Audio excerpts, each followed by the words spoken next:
It's almost 1:30 in the morning, and I'm reviewing Death Note.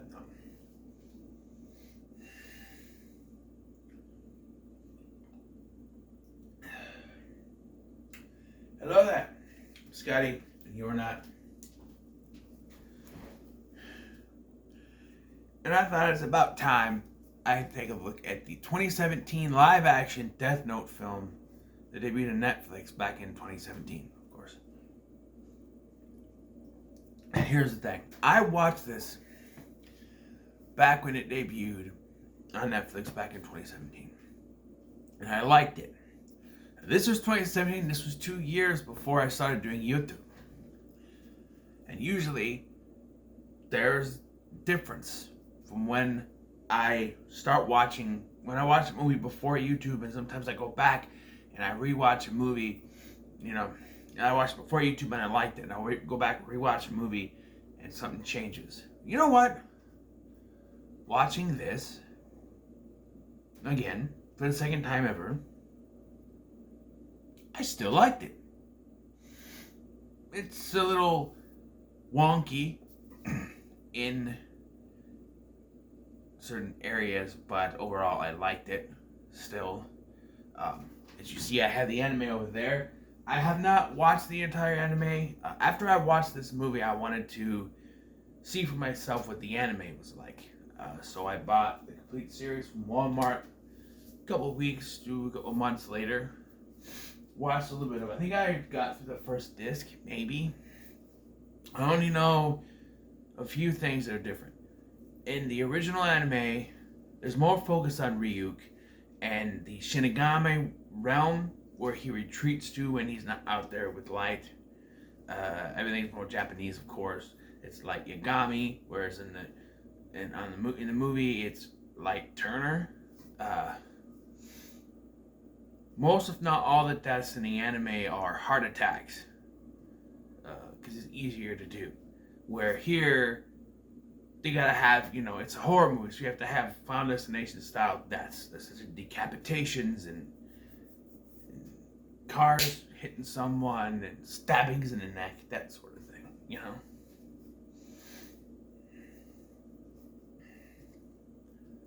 And the anime's better. Only a few episodes I watched, I said this is kind of better than this, but maybe if I go and I watch the entire anime, I'll say, "Oh, that movie is shit, man." But I don't know. I actually liked this movie.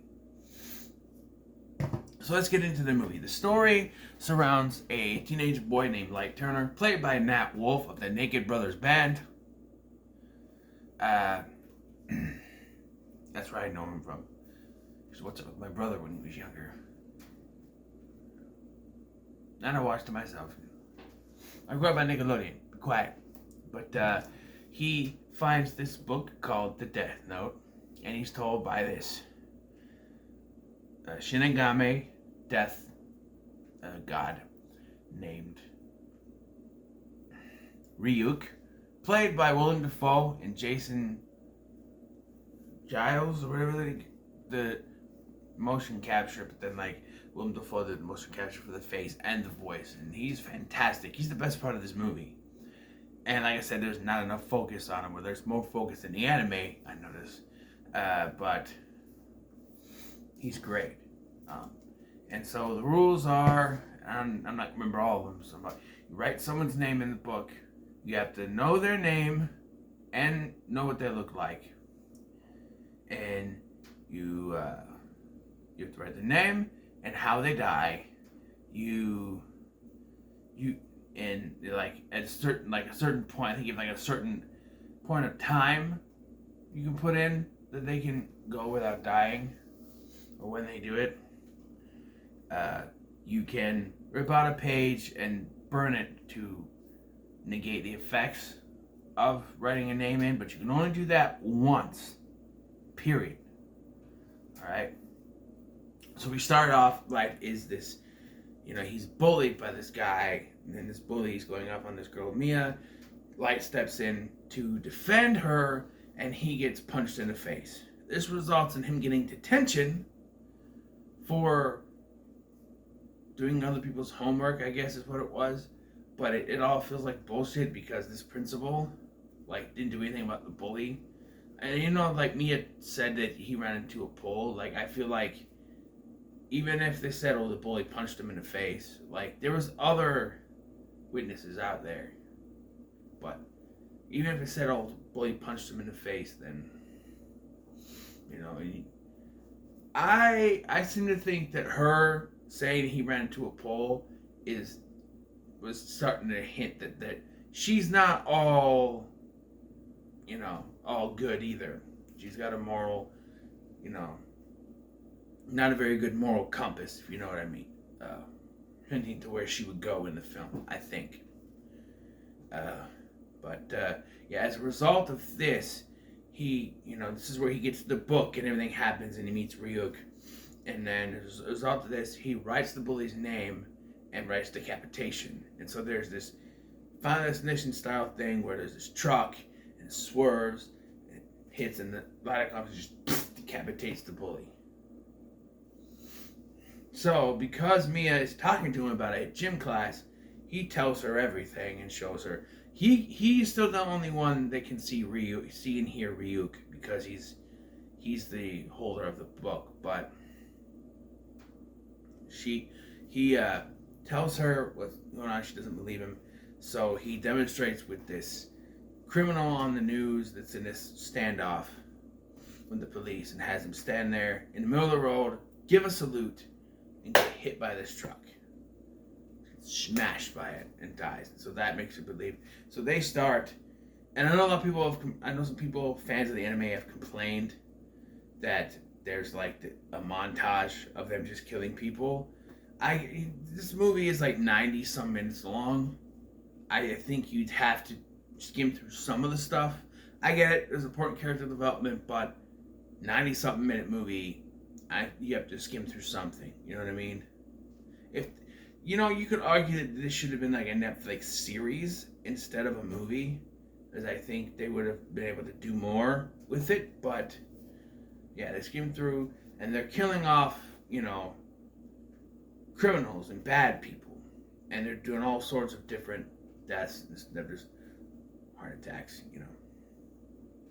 But because of this, even though they're technically doing the good, getting rid of all the criminals and stuff, the police, they don't like this, so they send a detective in named L, who, much like the anime, is an introvert. He gets a lot of candy, he acts weird, he doesn't wear shoes, that kind of thing. And he's played brilliantly by Lakeith Stanfield, who's been in Get Out and some other movies. He's great. He's great in the role, but he's out to figure out what's going on. So he realizes that the deaths were, all public knowledge. Like, there were people on TV, so someone had to see what was going on. I should mention, I think before the montage happens, before he even tells Mia, maybe it's after he tells Mia, but there's a backstory with a criminal named Anthony Skolmal, who's responsible for the death of Light's mom. Light's dad, who's a cop, was unable to put him in jail because of like some family payoffs or whatever, and so he writes in the book that he gets stabbed in the neck with a knife. And so there's another Final Destination death where you have like this Rube Goldberg thing, he's knocked, he goes there and he dies. This results in Light and his dad getting closer, but this is what kind of pushes him into, doing more of this, taking down bad people and stuff. And then L comes in. L becomes convinced that it's Light, somehow figures out, I'm not exactly sure how, but he somehow figures out that it's Light, and he has the cops following him and everything. And to a point, L like harasses Light in public. Like, he shows up at Light's house. He shows up at this diner and like stares at him. Like, he's harassing Light, saying, and I know it's you, but he can't prove it. And like Light says, I think we need to slow down, stop. But Mia wants to keep doing it because she's become obsessed. Because as we see earlier, she has a moral gray area where she likes this, and she's not. Now she's not based on the female character from the anime. I don't remember her name. She's basically supposed to be the more sociopathical side of Light. So she's basically like two different. It's Light split in half. He's more of the moral, the moral side, and she's the more sociopathical side, and they're, kind of back and forth type thing. She's more evil. He's less evil, I guess you could say, but so,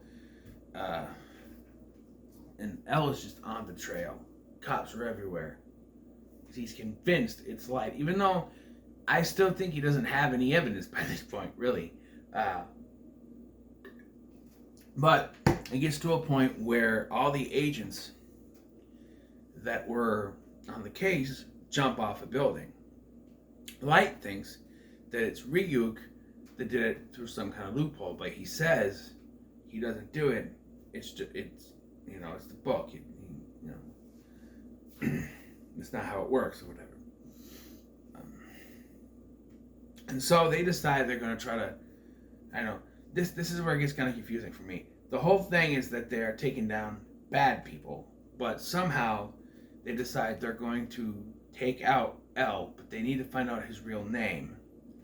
They know his face. They need to know his real name. So they send Watori, who is like his L's best friend and confidant, and they work together. They send him to look for, information on what L's real name is, with the intent of burning the page with his name on it, so that he won't die. Because in Light's eyes, he's not a bad person, but then he's going to do it to L, who's technically not a bad person. He's just hunting him. I don't know. It's really weird. So he sends Watori to do it, and he's getting very close. They're at this dance, so they do a little switcheroo with the stand-in, and he goes to get the death note out of her locker, and the page is gone, resulting in Watori's death just as he's calling Light, before he's ever get the name. So he goes back to the dance, and he's dancing with Mia, and he realizes she's the one who did it. She stole the page out, and she tells him that she wrote his name in the book, and if he doesn't give her the death note by midnight, he's gonna die of a heart attack. Basically, his heart's gonna stop. So this is where things get real convoluted. So after Watori's death, L just loses it. He's lost his mind, and he's got it out for Light, knowing that his son is fucked. Light's daddy sends the police to look after him, but when the police show up, they think the police are looking after him to arrest him, so they run. Then he gets the book, and he's running from L, who catches up to him. We get this whole chase scene, but before this, we see him write down a bunch of stuff in the note. Just a bunch of stuff. We don't know what he's writing yet, but he's writing down a bunch of stuff. There's this chase scene, chasing all around town, at least behind this alleyway, where L confronts him with some sort of laser gun. I don't know when this is supposed to take place, but I don't know. And then this cook comes out from behind this restaurant. And he's like, "I'm with the police." That's Kira, and this cook just boom knocks L unconscious, and he goes, "Lord Kira," or "Lord Kira," whatever. He's like, "Oh." He worships him. Okay, so he's able to get away. And he meets Mia down at the pier, and he forces this Carney guy to put them at the top of the Ferris wheel. She said, where's the book? Where's the book? I want the book. Meanwhile, Ryuk is there to do this cool thing where they pan up from behind Ryuk. He's like, because he's waiting, because the whole thing, and he's like, because she tells him earlier that she loves him. He's like, if you love me, you forget about this. We'll run away together, and we won't have to worry about the book. And she's like, I do love you. I love you so much. But then she takes the book and he's like, no. She's like, what? And then we got to a flashback of him writing her name. She's like, you wrote my name in the book. And this is where everything just happens. The Ferris wheel starts to move and shake and crash. It starts to fall. And they both fall out of the Ferris wheel. And the book slides out. Well, by the way, there's this sappy song playing during this. I don't know what the music choices for this were, but there's like a sappy song here. And then at the end, it plays The Power of Love by Celine Dion, but it's a cover. I don't know. Maybe it was something. I don't know. But I don't know. It's something about Power Love. I don't know. It's very weird music choices. She falls, and she tries to she chases the note, but it falls out of her hand, and a piece of paper comes with it. She falls to her death. Boom. Light falls in the water. The piece of paper falls down into a fire in a barrel. Just as Elle gets there, she sees it fall in, and it burns, and you see it has Light's name on it. He falls in the water, and goes to shore. Someone walks up on the shore, picks up the death note, and leaves. And I think Derry's supposed to think, oh, someone else has it, so Light's screwed. Because earlier in the film, he's like, somebody else is gonna get that note, and whose name do you think you don't have to do this. You can get rid of it, but then it means someone else will have it. And whose name do you think I'll suggest first? Something like that. But it's all part of the plan. So we find out that Light ends up in a coma. During this, there are like 4 more deaths that happen, and I suppose you think this means that Light Turner is not Kira. It's like, you have no evidence to prove to this or otherwise, and Light's dad is even there, but he's not over this. They're forcing him to go home, basically. But then we see someone bring Light the note and set it on his chest, and I'm like, okay, this dude's in a coma. I know that we find out it was only for 2 days, but what if he hadn't woken up yet? What if someone walks in and saw it on his chest? What's this? Sees all the names of people that have died and like, oh. No, but he's just saw him wake up, put it underneath his pillow, and then the dad comes in and he realizes it's him. He's like, I should have known. He's like, it's you. It's been you all along. He's like, how do you know? He's like, because that one guy wasn't the first victim. It was Anthony Scomal. I'm like, actually, technically, I'd be like, well, actually, it was the bully that was the first one. But, the major one, I guess, is Scomal. So basically, we get this whole backstory thing, this whole flashback, where he wrote basically the names of a child molester and a rapist.